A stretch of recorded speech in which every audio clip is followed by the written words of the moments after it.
G'day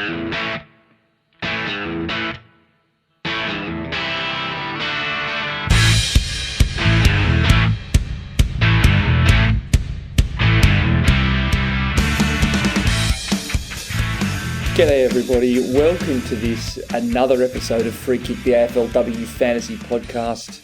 What you've got here today is another upload from one of our live Twitter spaces that I recorded with Bailey from Fantasy Fanatics, talking about all of the round 2 team announcements.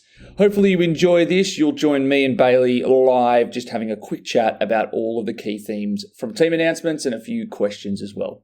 All right, enjoy. Thanks for everyone jumping on for this last-minute Teams React, given we've got almost no time between 5 o'clock Teams tomorrow, and then we've got the first game at 5:05. So I thought it might be good to get just a few reactions to teams that have been announced tonight, particularly with a lot of games with extended benches on the Sunday. And also get yourself, Bales, long-time friend of the pod, to jump on. So how's your week been? How was week 1 of fantasy for you? Yeah, good, mate. Yeah, busy week with uni and stuff, trying to get assignments done. And then my tutor decided to go on holidays the day before an assignment's due. So that's fantastic. But no, going well.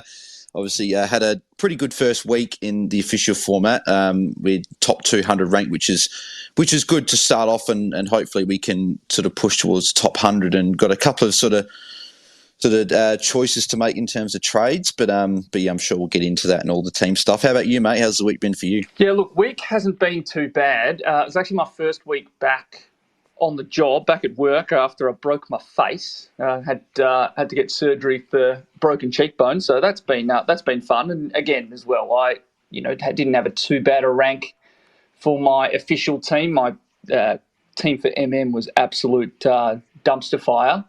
But again, yeah, got some difficult trades to make this week, given I haven't got Kiara Bowles and I haven't got Bree Davies. So a few difficult questions few difficult spots to be in. But let's just quickly jump into the teams that we've just had go live.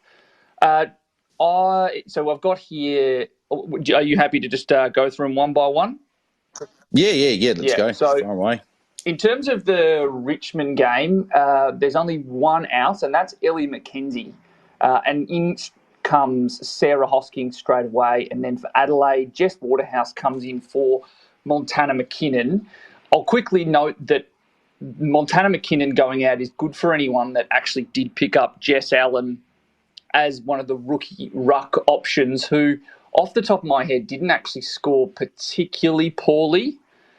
I think it's about a 50, 54 last week, and didn't look too bad.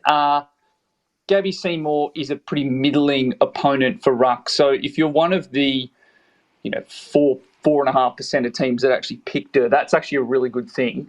I think the bigger one is the Ellie McKenzie out, because that means that it pretty much guarantees a midfield spot for Meg McDonald. Now, I've been umming and ahhing over this all week because I need to pick a captain, but Meg McDonald's probably the best tagger in the comp. If you were to guess, who would you say she goes to out of Hatchard or Marinoff? It's $1 million question.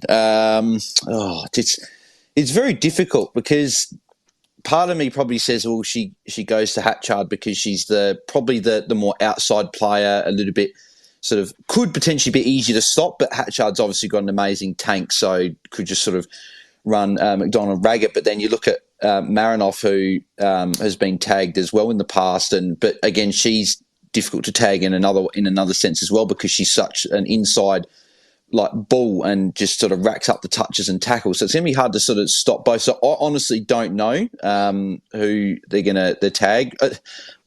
My guess would be maybe Marinoff, just because she's had more of an influence, but that's just sort of, I don't even know. So yeah, it's one that I'm umming and ahhing over. I think push come to shove, it's probably Anne Hatchard, but yeah, it's bloody brutal. And I would, if anyone knows anyone who might be able to find out who McDonald is going to go to. If they could just drop the answer in my DMs and we can share it more broadly, that'd be absolutely excellent because, yeah, it could really determine kind of where people go with captaincies if they haven't got Turbo. Moving along then to Gold Coast, West Coast. West Coast have dropped Kate Bartlett, a forward, and picked up Humphreys. And then Gold Coast, the big out for them is Kalinda Howarth, and in comes Ashanti Bush, who's another forward as well. Someone had actually thrown a question in there, which was, who is going to, will Kalinda Howarth going out affect anybody? I would say the main person it affects is Daisy Darcy, who becomes the only person that I think can meaningfully transition the ball off halfback for Gold Coast. Did you get a chance to actually watch that game, Bailey, Gold Coast Carlton? Unfortunately, no, that was one of the only ones I didn't get to catch, unfortunately. So I don't exactly know, who it would affect too much. But, Daisy Darcy is probably the first one that comes to mind that might get a bit of extra ball back there. Yeah, and interestingly, I only mentioned it because in that game it was just Kalinda Howarth and Daisy Darcy who could actually kind of get the ball moving off halfback. So if you are one of the people that picked up Daisy Darcy, and you're probably not in a particularly bad position. And another thing to interestingly note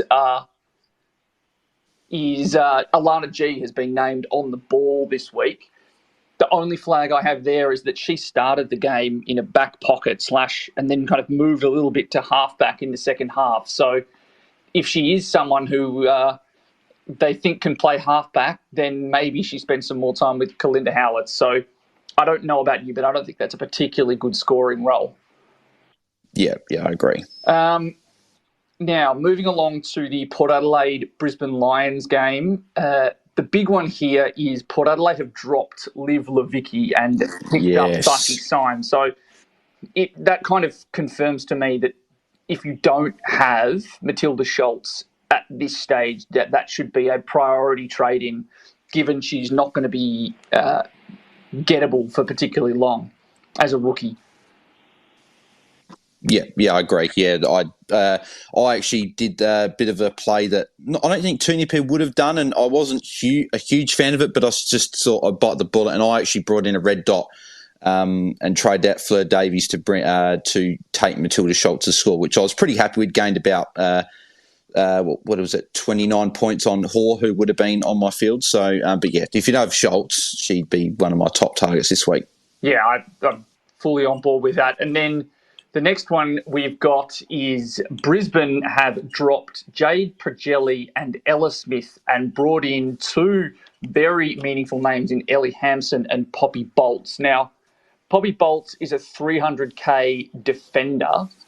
Would you be confident picking up someone who like a defender in game one if they've not been named round one?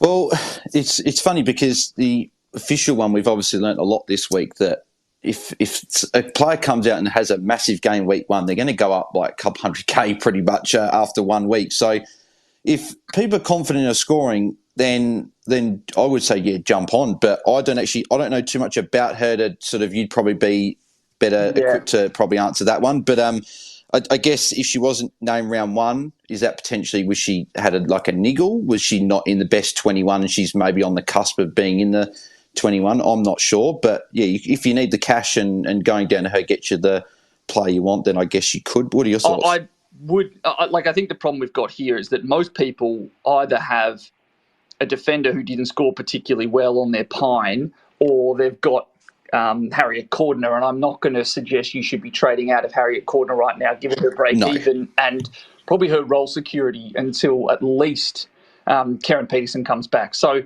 a name to watch. I think Ellie Hampson is also a big in there, if only because I think it probably impacts anyone that has Bell Doors and had to watch her have a putrid first half. I think she was on -6 in the first quarter. I would say that they would play a similar role, which probably affects the scoring of all of those inside midfielders. And Hampson being named also affects Bolts, because Bolts was actually a midfielder as a junior at Quaffle and as well in the Quaffle W. So I think that neither of them are ones to be picked, but both of them have pretty big impacts on important players. The other one, Well, yeah, I was going to say, Jade Progelli being out means that's I've got to trade her in Moreira's Magic. Yeah, Jade Progelli is popular in Moreira's Magic as a defender, but I also think it's a bit of an issue for people that have Nat Grider, because Jade Progelli is a predominantly lockdown defender. And we saw last week that Nat Grider got stuck with the gig on Katie Brennan, and that's not a very high-scoring role, which is part of the reason why she scored so poorly. The fact that another, like a one-on-one defender, has left the side, I think kind of cements the fact that you probably need to trade out of Nat Grider this week. Yeah, I agree. Yeah, the fact that because Nat Grider's is obviously expensive in sort of the upper tier there, and she obviously could potentially play more of a lockdown role. We've got value defenders really sort of everywhere. You've got like Tani Evans and that looking like being a top 5 defender now, but then if you can go all the way down, you've got Lister, Cordner, Scanlon. Like there's plenty of names you can get the cash there, and you can use that cash elsewhere. So I think it's probably a good place to probably jump off. Yeah, I'm on board with that. So we're now moving across to Sydney Swans and Geelong. The big one out there is Lexi Hamilton has been dropped. Lex Hamilton has been brought in, and Bella Smith has been omitted, and Geelong have named a completely unchanged side, which for anyone that was concerned mean that Liv Fuller has not been named and Erin Hoare has been named as the ruck to start the game. The only reason I think Bella Smith being omitted is a big thing is it's probably good for anyone who has Ella Heads, that Bella Smith is the only other person in that team that conceivably takes kick-ins. And as much as Ella Heads didn't have a great score on the weekend, I would still be confident in keeping her, and I plan to do so, just given the role security and kind of what we saw from her in the second half. Yeah, well, as I was obviously messaging earlier today, and that's one of my trade scenarios is unfortunately Ella Heads is the one, because a lot of my players did sort of perform to either what I wanted them to do last week or better. It makes it tough to sort of look for who to trade out to make the 50-odd K I need with the trades I'm looking at doing. And Heads was one of those players I was considering, but with Bella Smith being out, that sort of makes me think, well, maybe do you hold strong? Because I didn't actually mind her game last week. North Sydney Oval, as you've mentioned a few times already, is a very hard ground to score at, and it was just a low-scoring game in general. So if she can get a 50 in that game, I think 50 could almost be like a floor sort of type score. The problem being, though, that this game is also at North Sydney Oval. So this actually goes out as a flag to anyone that's expecting extremely high scores from anyone in this game. The highest two score, there's only ever been 2 tons at North Sydney Oval in the 2 games that have been there, and they're Laura Gardner last week, and then Tani White had a 104 in round 1 there last year, because it is effectively a postage stamp. And having had just a quick look at some stats that Jaden flicked me earlier today, Geelong racked up a huge score on the last weekend, predominantly off an extremely high marking game across the board as compared to what they did last year. And that North Sydney ground is just horrendous for kick mark, and particularly for half forwards that would otherwise get the ball from the middle. Anyone that watched the Sydney against GWS game just knows that one kick from inside the centre square from just about any player ends up about 20 metres from goal. So just a flag there for both Sydney and Cats players that maybe don't expect as high scores this week, particularly if it's built off marks. Yeah, great. Okay, so moving across to the Sunday games, we've got the Western Bulldogs, who have only named one out, and that's Elle Bennett and her ACL, and then have named Deanna Berry, Riley Wilcox, Woodley and Aurora Smith on an extended bench.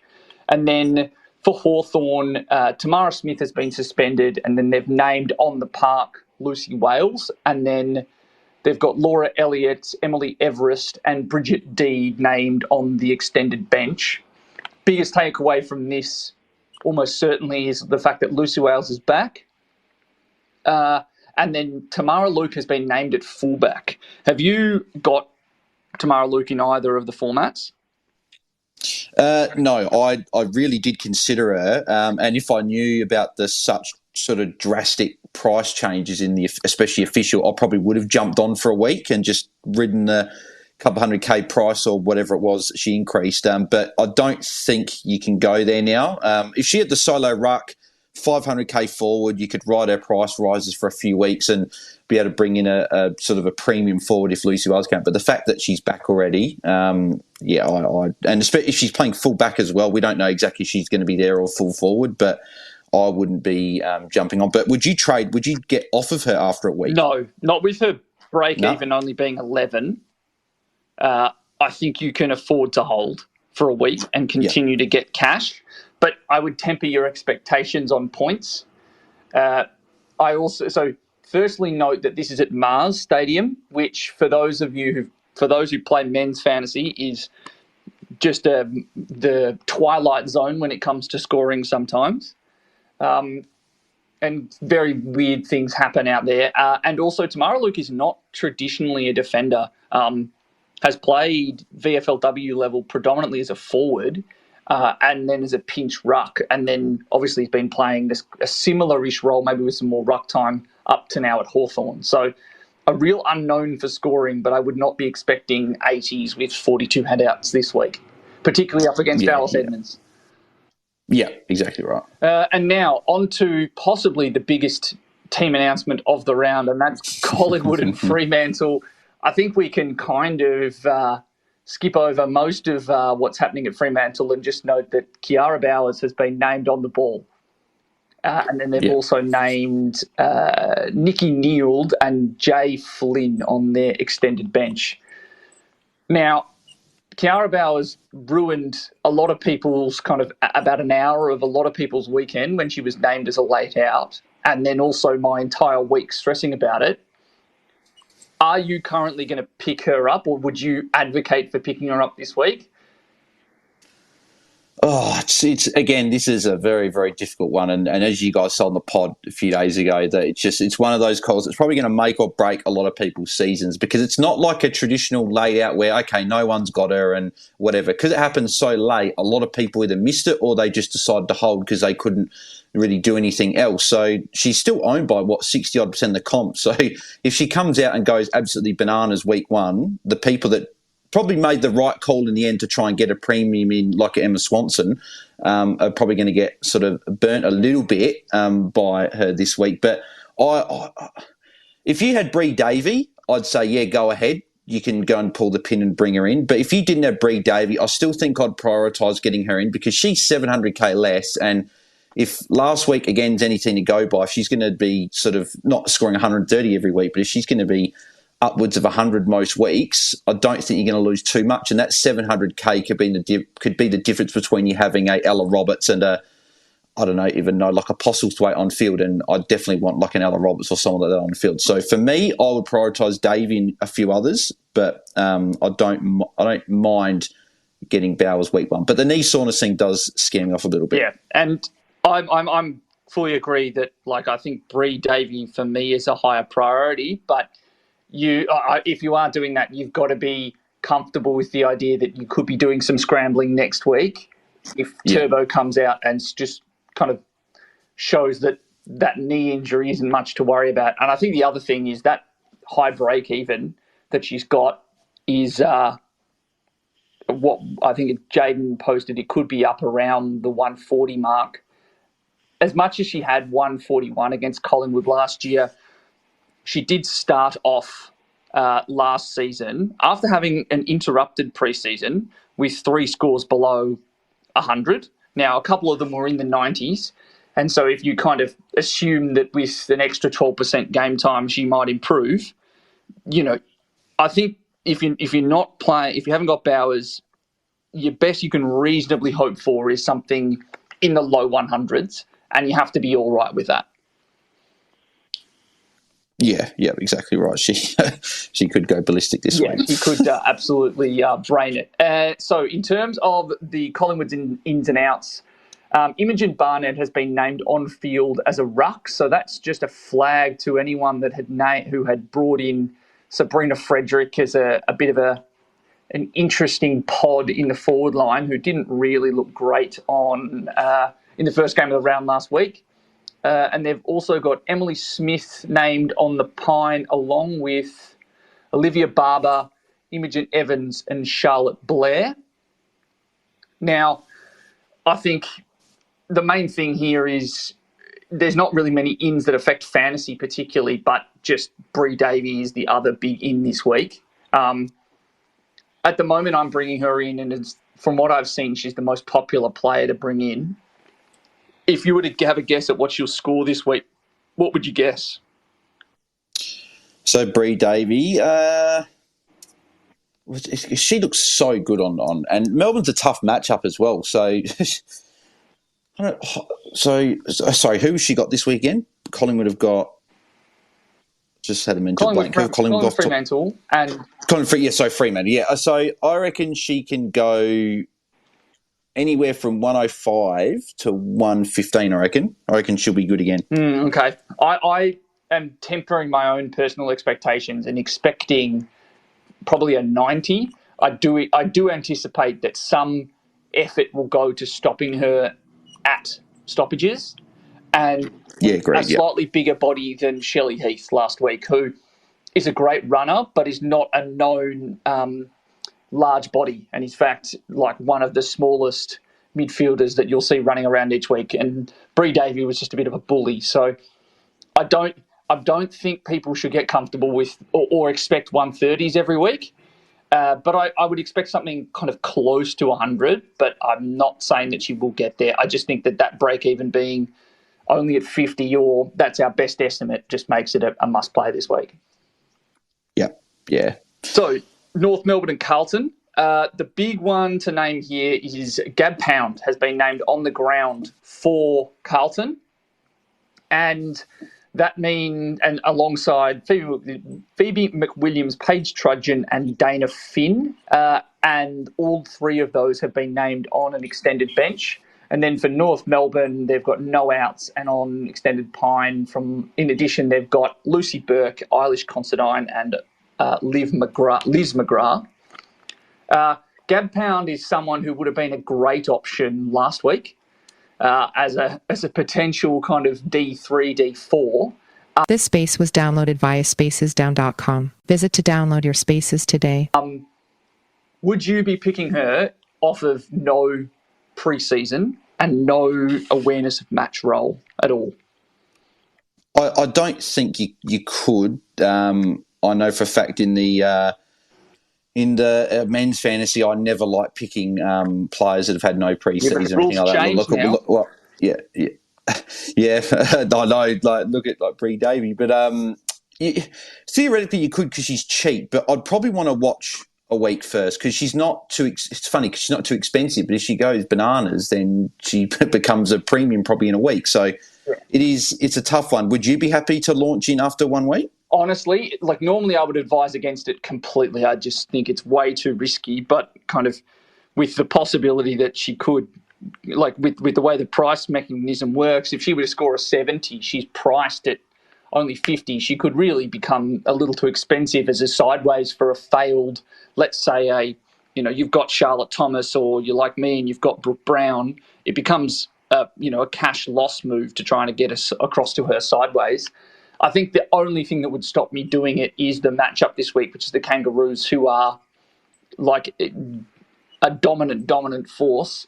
And having now watched what Melbourne has done, on the last weekend, I was there live at the match, but then I also watched both of North's practice matches. I think that anyone out there suggesting that Melbourne are going to walk to another grand final should spend a bit more time watching what North can do, because their midfield and their forward line will batter just about anybody, and they probably have the most underrated defender in the comp in Jazz Ferguson. So I saw what they did to St Kilda last week. St Kilda defenders could not touch the ball. I don't think there will be much possession in that backline for Carlton for Gab Pound. And then I also think that something else to flag with Mariana Anthony is the name. Gab Pound has been named in the backline, and as I had predicted, Amelia Velado has actually been pushed up onto a wing. So it was only one wing last week that was being allowed to crash straight into the pack and get all those tackles. And last week it was Mariana Anthony. I think she's still a play if you want to make money, but I don't know if she's going to have as good a role this week with the way the magnets have been shuffled around. Yeah. Well, just with my team, I find it difficult to be able to pay over 500k for someone that's going to be on my bench now when I'm trying to use that cash to bring in a Bree Davey. So I guess if people can afford to have maybe a couple hundred extra on the bench, you could just ride the price rises. But I think that the fact you have 500, a lot of people like myself and you are trying to bring in Bree Davey, I just don't sort of see a way that we can afford to get Anthony in on our bench and get Bree Davey. So would you be in agreement with that? Yeah, I'm fully on board with that. If you can find a way, or if you think that you're happy to kind of run with Anthony is possibly an M5 and try and find a way to make some cash otherwise from whoever else you'd be running there, then I don't think that that's an outrageous proposition. But I personally don't feel comfortable running her on field, and I wouldn't be expecting 90s every week. And that's clearly the most tackles she's ever had in a game at kind of any level, or at least VFLW and AFLW. So yeah, I think that's probably the smart play for mind. I'm just double checking. Interestingly, again, Bree Moody has been named as a ruck and Jess Good has been named as centre half forward. But if last week's anything to go by, that won't last. Yeah. If you've got Bree Davey, she'd be one I'd definitely be jumping off of. Even if she does go back in the ruck, she's going to be dropping in cash a bit over the next few weeks. And while Jess Good's in the side, it's going to be at least a 50-50 split, if not more, in favour of Jess Good, like we saw last weekend in the pre-season. Yeah, 100%. Now, quickly moving along, because I know you've got some stuff to get to before the men's final starts. Essendon St Kilda. The big ones here are the Bombers have not named any outs, but Georgia Nanscorn has come in under an injury cloud with a calf knock and has been named on an extended bench alongside three players who didn't play last week in Danny Marshall, Lee Cutting and Alana Barber. And then St Kilda have also named no outs and have named Darcy Guttridge, Deanna Jolliffe and Nat Exon on an extended bench. I think the main thing here is G. Nanscorn has got that injury cloud and does come in just as a test. If it's for, are you preparing for the possibility she doesn't play? And was she going to be on your field, or are you kind of happy to ride her, a 1 week out and potentially use it as a loop? So I think that this it's different in each of the formats. So I think in official, myself bringing in Bree Davey, I'm upgrading a rookie which benches. I'm upgrading Ty Smith, so Gene Esco would stay on the bench for me. So it won't actually affect my official team, and I think a lot of people will be doing a similar thing, going up to Bree Davey through a rookie. If Gene Anscorn's on your field, that's probably where I would look at getting a Marianne Anthony on your bench, because at least you've got cover and you can sort of decide who you want to play out of the two. And if Gene Anscorn doesn't play, then you can play Marianne Anthony. In Murray's Magic, a lot of us have got Nance on field, so that's probably where, again, I'd do the probably similar thing, prioritise getting a Marianne Anthony on your bench, because the price rises aren't as drastic there, yep, and you can still feasibly afford her. So I'd definitely be getting some good cover if she's on your field. I think if she's on your bench, I don't think it'll matter too much unless we have another Kiara Bowers laid out. Yeah, 100% on board with you there. So I think that's about all to really name from that game. I don't think St Kilda are particularly relevant this week. I know that there have been some questions out and about Hannah Priest. I have no idea. I have no idea where she's going to play because she did this to us last season. She played basically the entirety of practice match as a midfielder and then came out to start the season as a full-time defender and barely sniffed a CBA until the end of the year. If, for whatever reason, Maddie Prespakis were to get off the chain, I think that would be the number one person that could go there, and you could see Priest rack up the tackles again. But in terms of kind of picking her otherwise, I think that's a very risky play given, as captain, she's shown herself willing to be thrown in just about any role, and it's a coach that appears to just throw people in any role, no matter what. Yeah, and you've said it before, and I'm in agreement with you. I just can't trust Nick Del Santo and the Saints at the moment. Just way too many names sort of being thrown in the midfield, and you sort of just don't know if Hannah Priest could play in midfield this week, then she'd go back into defence the week after, then she might go back in the mid. I think it'll chop and change a bit. So I think if you've got her, you obviously hold her, but I think if you don't have her, I think there's probably other options I would rather pick up. Agreed. Now, moving then along to the final game of the round, it's GWS against Melbourne. No outs for GWS, and on the extended bench from last week, they've named Caitlin Miller, Jazz Grierson and Tess Cattle.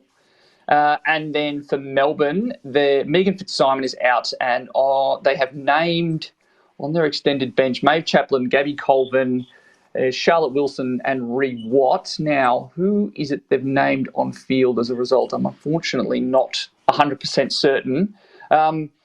Not many there's no real big outs or big fantasy impact to that. I think the only thing that people might be weighing up, and I'm in this position, which is I've got 3 rookie rucks and I'm looking to upgrade one of them to Bree Davey, and I'm making a choice between Fleur Davis and Erin Hoare, both of who have kind of issues with other players that could be named or could take ruck contests.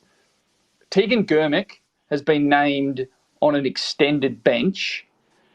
If you were to pick to get rid of one and keep the other, what would it be? I think I'm leaning towards, if you had to trade one out, I think it's Davies, just because she's a young ruck. I think she's 20, I believe. So she's still very young. She's got plenty of, she's got heaps of time to develop. So I don't think that they're going to just throw her in and being a solo ruck for many of the games this year. And we saw last week she only played 51% game time. And again, I don't see it probably being that low, but I don't see it being 75, 80%. It's probably going to be closer to 65, 70%. I think they're still going to ease her in as the year goes on and give her a bit of support. Whereas Erin Hoare has played obviously for John before, obviously went away, came back, and she's the solo ruck, and she's keeping Liv Fuller out, and they won really well last week. I think she looked a little... Well, I didn't watch too much this game, but I think she looked a bit better in the second half, because I know our group chat was sort of firing away saying she wasn't looking amazing in the first half, but I think she picked up in the second half, and she got to a 47, which I think she can only sort of get better from here, and I think we can expect 50s and 55s, I think, from her. So I think it's Davies for me, but are you agreeing with that, or are you going the other way? At the moment, I am... I'm thinking that it's probably Davis out, if only because I think that if Erin Hoare if I would need to trade her out, I would actually probably know in advance, because I can't imagine a world where they would name both of Liv Fuller and Erin Hoare, because both of them are 100% rucks, versus a Davis where she's named in that side, but they can kind of chop and change her with a number of other. So they've got Grace Hill named, they've got Cambridge McCormick and Tegan Germick, all of whom could conceivably ruck week to week. And that they may name Fleur every week, but it may impact her scoring that she's not a full-timer. Yeah, I agree with that. So. It's also one where I am chopping and changing. I'm not set either way currently. So those are all the teams that have been named. There are a couple of questions if you've got a couple of minutes. I got about two minutes. So I have let's just have a quick look at what people have thrown down for us to answer if they come up. Now, what are your thoughts on Maddie Scanlon? This is a name that has come up a lot in questions.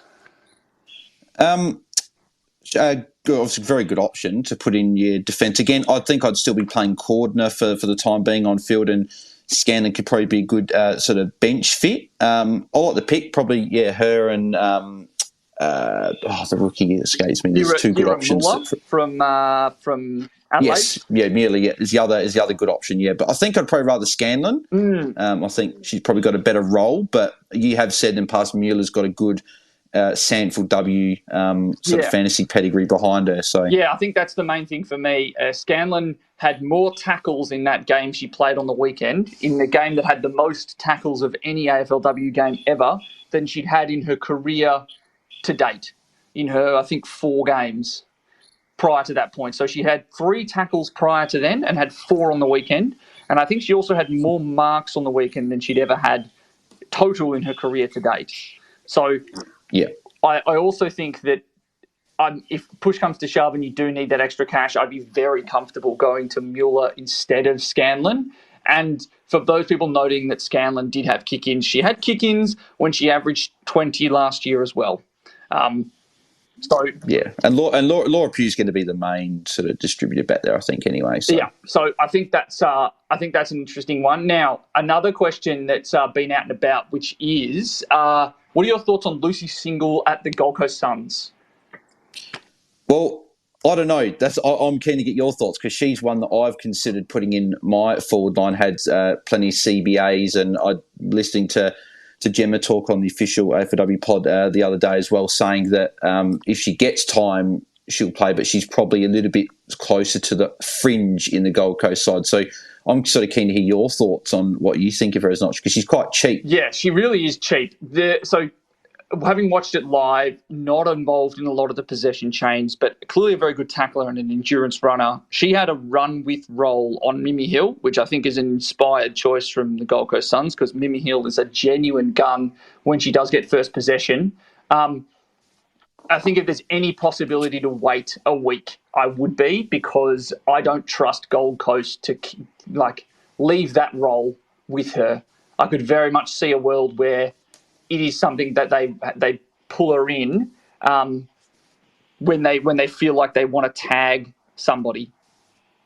So a great role, but the fact that she had so few possessions is a little concerning. But on the other side, I don't think it's an unreasonable risk to take, given she'll have a low break even. And when she does get CBAs, I think she'd done it once before where she'd had about 60%. And I think she scored somewhere in the mid-50s then as well. So as long as you're happy to know that you can't go into this weekend guaranteeing those CBAs will be there again, I don't think it's an outrageous play. Yeah, I've considered it. All right, so I've got a question here from Mitch Casey at Ball Boys Fantasy, who's just a name that we may have possibly heard before. Quick question. Ella Roberts and Poppy Bolts, or Single and Scanlon? I think I'm drawn to the fact that it's Ella Roberts in that scenario, and there's more. And as you said with Scanlon, just then having sort of the most tails she had in the game than her other sort of career games, and sort of more marks as well. I think you just got to go. I know that maybe you don't want to go the 300k rookie first up, but I think with Ella Roberts, I think you go that way. Yeah, I am seconding that, particularly if it's Bolts on the bench. She is someone that has come in fairly highly regarded and at Brisbane, and was considered to be named as an option to be named round 1. So I don't think it's outrageous. But yeah, Ella Roberts is the big thing there. I think she's a genuine superstar. So she's kind of all over the park, and I think she's been named in the middle this week as well. So I think I'd be going that way. Yep, I agree. Unfortunately, I have got to duck and run, unfortunately, with the men's finals. But if anyone's keen to jump and watch me do a watch-along, then feel free. But I guess before I go as well, quickly say what my trades are, Liam, if you want me to go through those. So at this current stage, I'm looking at going a Ty Smith all the way up to Bree Davey. And by that, I had about 600k. So I'm looking at, I don't love going Ella Heads down to Lister, but I need 50k from somewhere, and everyone else I'm pretty set on. So she's sort of the one that sort of has to go. Unfortunately, I'm going Kate Hoare to Ella Roberts. But I've also thought about keeping Ella Heads and just getting like Darcy Maloney from Geelong over Ella Roberts. So that'll be something I'll decide, but I'm currently leaning towards Ella Roberts. Yeah, I think that's the play that I'd be going with. All right, mate, if you want to jump off, no, thanks. I will. Thanks for having me on, mate. I'll hang around for a little bit. There's a couple of questions here that I can answer, and then I'll jump off as well so that I can also watch the men's final. So one here is... I was going to say, sorry, Lynn, before I go, were you jumping on tomorrow for the pre-lockout chat, or is it going to be a bit early? It's a little bit early. Unfortunately, I do. I think there might be a few people from work that might ask a few questions if they see me jumping on Twitter at 4:00. That's all good. All righty. Well, have a good night, guys. Enjoy the final if you're watching. If not, good luck for the week and chat to you guys tomorrow if you jump on. Yeah, sweet. Thanks, mate. All right. I am just going to quickly answer a few questions that had popped up here that I hadn't had a chance to get to.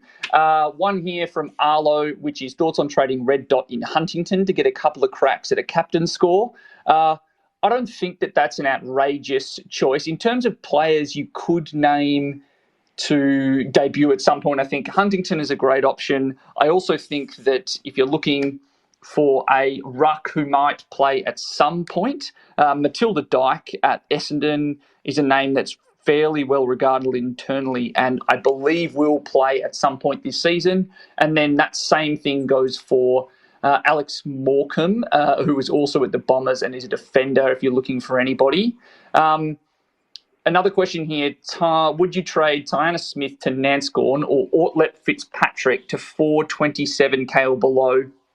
I would be getting rid of Ortlep and probably bringing in Shanae Davison as a forward rookie, just because I think that she had a pretty good role on the weekend and particularly in the second half. And Ortlep had possibly the worst fantasy role that you can imagine. So that's a trade that I would be looking to do as soon as possible. Now, another one here from Grisio, which is Kieran Muller should be a starter for the Crows. Also, is Zali Goldsworthy a good shout? So, Kieran Muller, I'm glad you agree. And shout out to Doss, who's not shut up about Kieran Muller for 2 seasons now and has been named her last year as someone that I had to have in my side, even though she averaged in the 20s. But I don't think it's a bad option, and it looks like she had a good enough role. And I think she was the second highest scoring defender for the Crows on the weekend, who looked as though with Chelsea Bedell playing more as a key defender, with Sarah Allen going out and Madison Newman playing higher up the ground, I think there's a role there that's not horrendous scoring. In terms of Zali Goldsworthy, I really just don't know if you can pick her in either or Classic, whilst Elise Parker is also playing a forward role, because I just think it indicates that GWS don't feel comfortable about their forward options. And it's even also affecting Georgia Garnett, who had a role that was very, very close to goal on the weekend. I think the fact that she doesn't spend a whole lot of time in the midfield isn't ideal. But I also think that even if they are going up against Melbourne, which is a difficult matchup, they're actually playing on a normal-sized ground now. So I don't think it would be such a bad option if you were to pick her, or at least hold on to her if it means that you can make a trade that actually gets you up to someone you expect to keep for the rest of the year. Now, thoughts on Shanae Davison and her role. I think Shanae Davison is a perfectly acceptable downgrade. I know that there's a few people out there who are looking to bring on field an extra rookie in order to be able to bring them in Bree Davey. I think Shanae Davison, as well as Tamara Luke, if you're really comfortable with a lower score and making some cash, are both acceptable as kind of one week plays. I really like Shanae Davison's role because as much as she's named it full forward as a forward pocket, she did actually push up around the ball in the second half particularly. Didn't necessarily get CBAs, but was working around on a wing and also just kind of floating in on stoppages. So that was kind of more what we'd been told what the role would be in the preseason. So I'm pretty happy with bringing her in if that's an option for you. Question here, bring in Erin Phillips or Ella Roberts. I'm pretty certain it's Ella Roberts for me. I think I like the idea of trading in Erin Phillips. I already have Ella Roberts. I think Erin Phillips is a good trade in. I think the midfield time that had been flagged and we talked about did eventuate. So I think that's a great option. But I think Ella Roberts is someone who might even be a better scorer because I don't know if there's anyone that's going to take that role off her. And I think West Coast are going to probably do everything they can to get the ball in her hands as much as possible. Whereas at Port Adelaide, I do see a world where Erin Phillips is kind of used a little bit all over the place, not as much as last season, but as we saw in the fourth quarter when the game was kind of out of hand for Port, there was more time in the midfield for Hannah Ewings and less time in the midfield for Erin Phillips. So it's a tough toss-up, but I think I prefer Ella Roberts.